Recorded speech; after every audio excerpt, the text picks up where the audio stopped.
button as a microphone. We've got everything we need. You shoot me if I go over 22 minutes. Okay, my co-chair.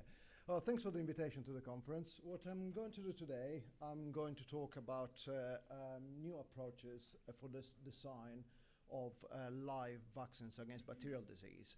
And not just actually the design part, is what we need to understand and which tools we have to understand what we require from a vaccine. Because designing fancy vaccines is easy, but these vaccines don't always work because we don't know what we want them to do. So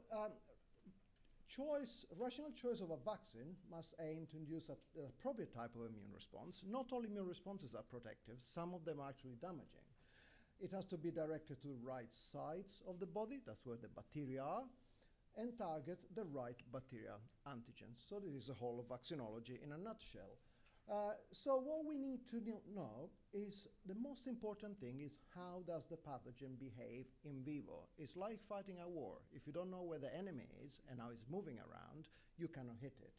Then we need to know the antigen specificity and the correlates of protective immunity, so which immune response we need, and also the target population to be vaccinated. Is this children? Is this adults? Are we vaccinating travelers? Are we vaccinating people in Africa and Asia? So we spent the good part of the last 20 years developing systems where we can actually accurately track bacteria in the body. And we use combinations of methods, and the most recent ones are based on molecularly tagged bacteria. And I'm going to talk about invasive salmonella diseases as an example, although we do research on lots of other bacteria like Campylobacter, Streptococcus, Haemophilus, Bordetella, and so on and so forth. So what are these? These are tagged bacteria which have inserted in their DNA little molecular sequences that then we can read either by PCR and more recently by sequencing. So these are like barcodes that your food at the supermarket has, and we can scan them by sequencing and understand which is which.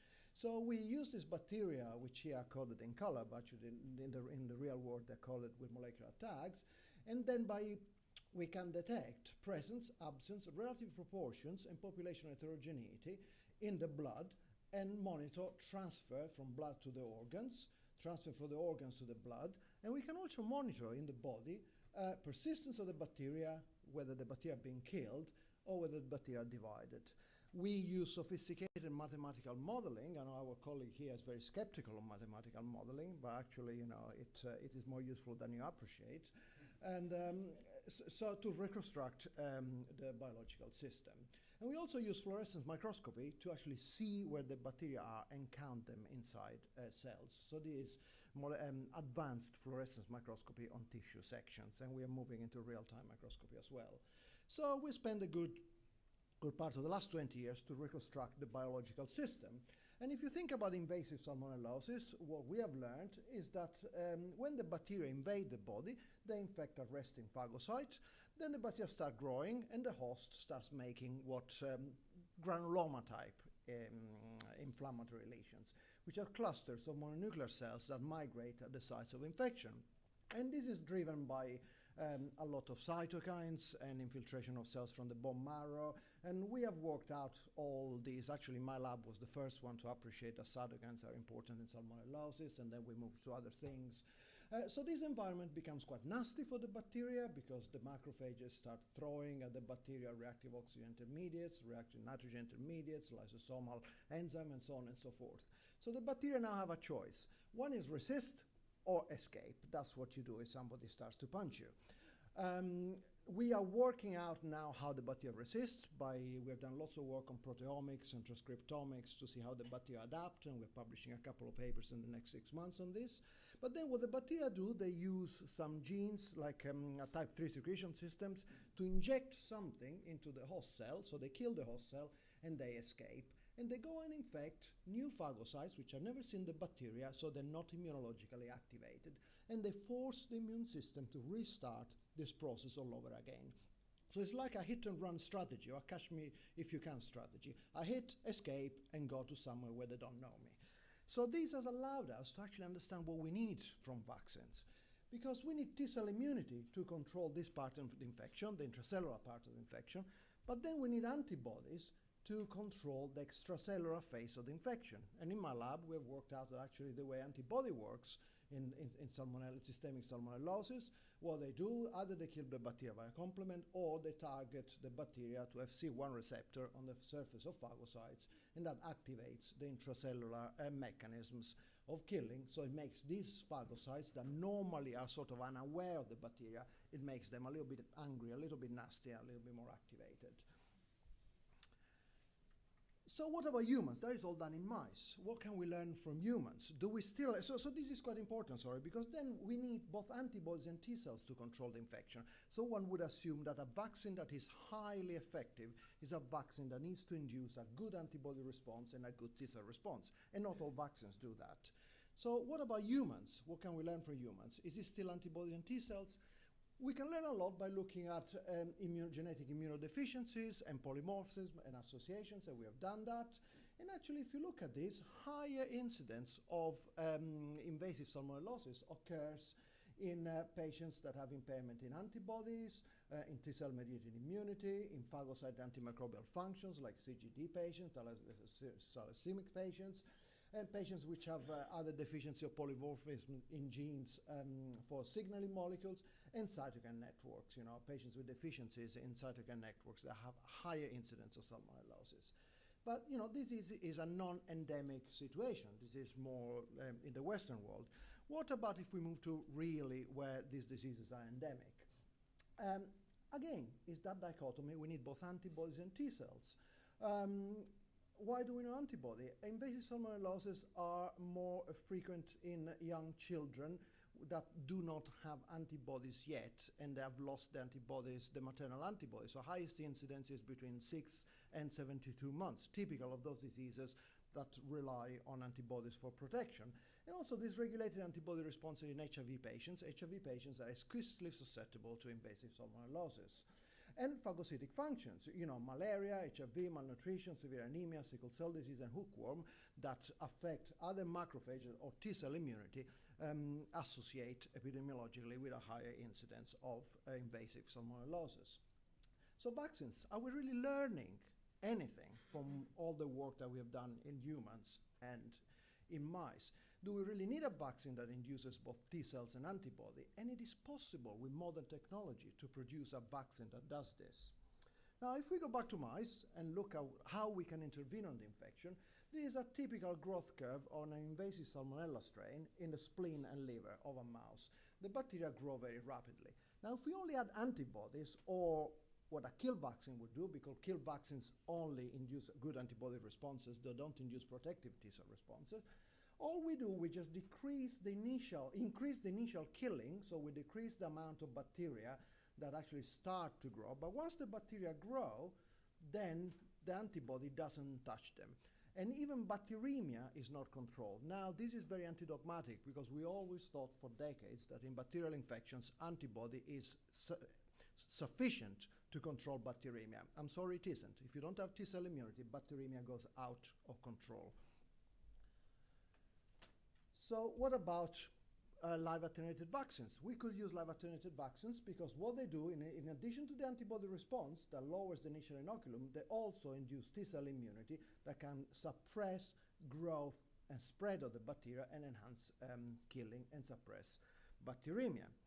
So is this true? So we went back to our system where we used the tagged bacterial strains, and we used like different setups, okay, where we had animals immunized with a live vaccine and then reinfected with this virulent tagged bacteria, animal immunized with a kill vaccine and then challenged with this virulent tagged bacteria, or animals that were immunized with a live vaccine but they were depleted of the T cells before challenge. So these animals would have the antibodies, perfectly good antibodies, but not T cells. And effectively what happens, only in the animals immunized with a live attenuated vaccine, we see enhanced killing, control of division in the tissues, control of spread of the bacteria in the body, and control of bacteremia. The kill vaccine only controls the early killing, but then there's no control of the infection, and the animal would die.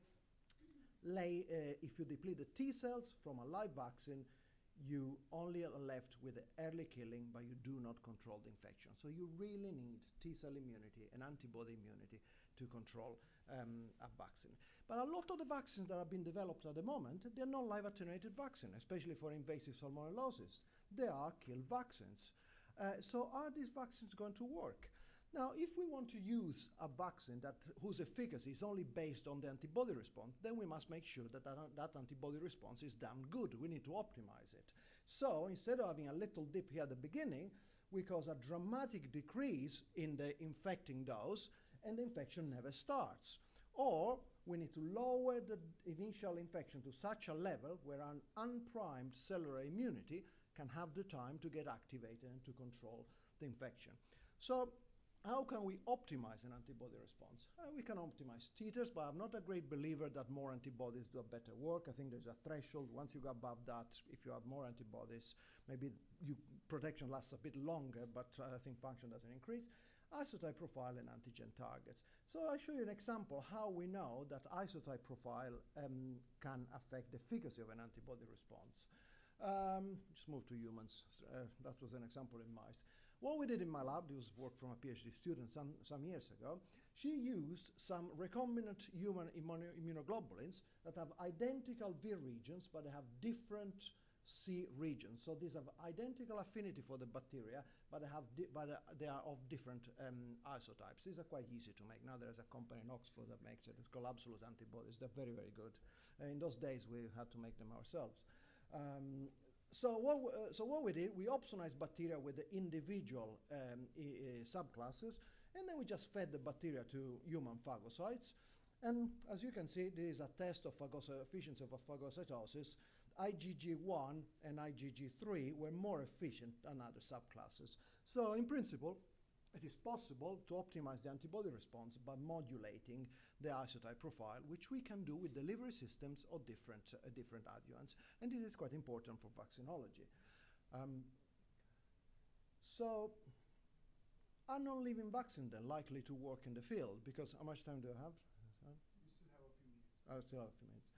So are non-living vaccines likely to work in the field? Because non-living vaccines, they only induce a good antibody response. So no matter how good it is, we do really need T-cell immunity as well if we want really to be the vaccine to be protective. And this is some work that comes from Malawi, from my good friend Tony Nirenda. What Tony did, he had a look at the presence or absence of T-cell response in very young children, T-cell response to Salmonella. So here, in the gray bars are the incidence of invasive salmonellosis in the population. As you can see, you get a peak at 13 months, and then it decreases as the population acquires antibodies against the bacteria. Okay? These are the antibody titers. Here, the children receive it from the mother, then they decrease, and then they go up again. This is either natural exposure to the disease or cross-reactive exposure to other similar bacterial pathogens. It could be E. coli, for example, or some other gram-negatives.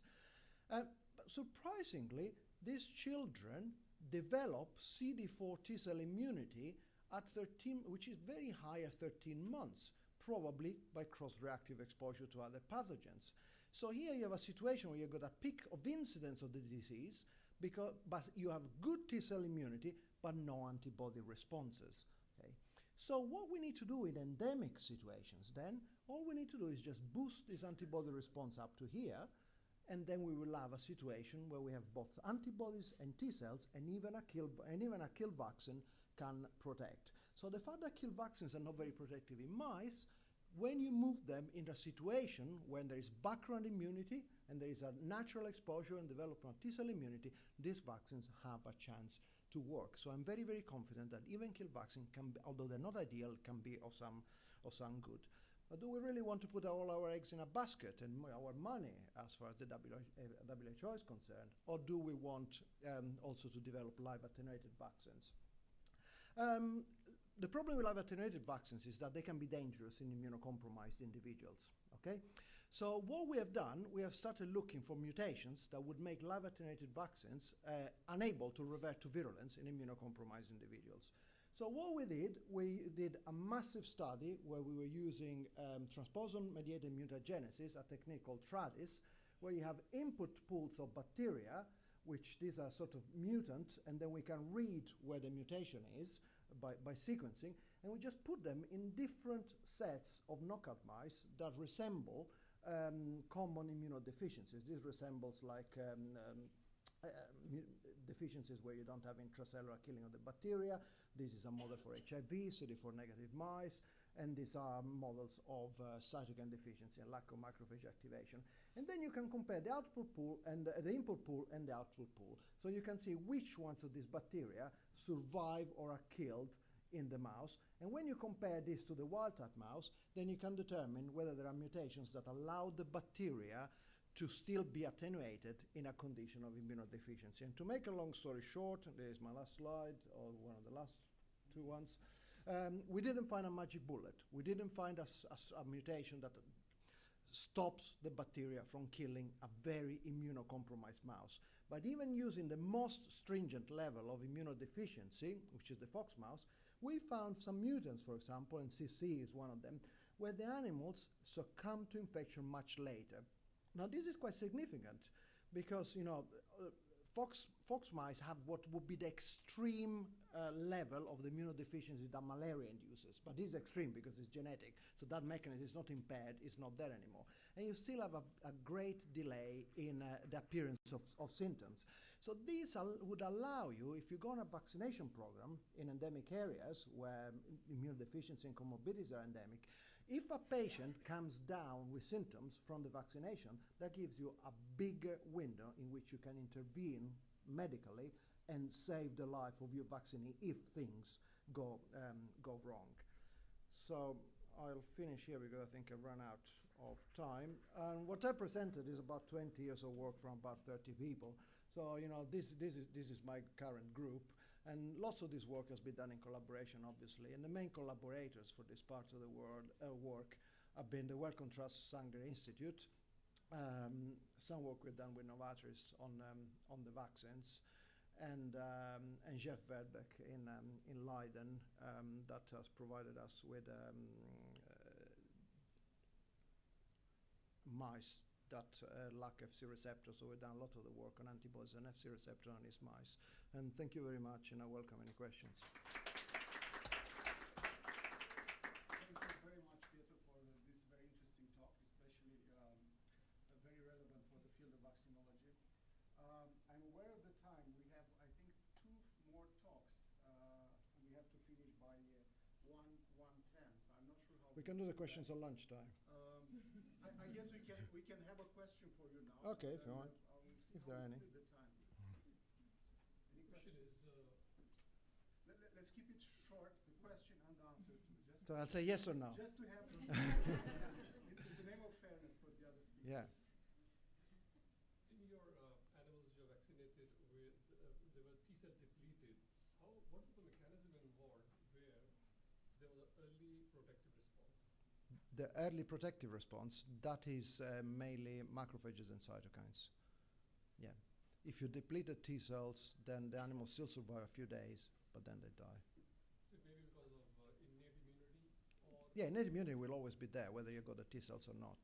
Antibody will always be there, whether you got the T cells. Antibodies are there, how they going to get help since T cell are depleted from where the B cell is going to get help? The way that works, first of all, there are also T cell independent antigens, like a lipopolysaccharide, but the way that experiment works, you immunize, let the antibody response develop, and then you deplete the T cells before you reinfect. So the immunity has developed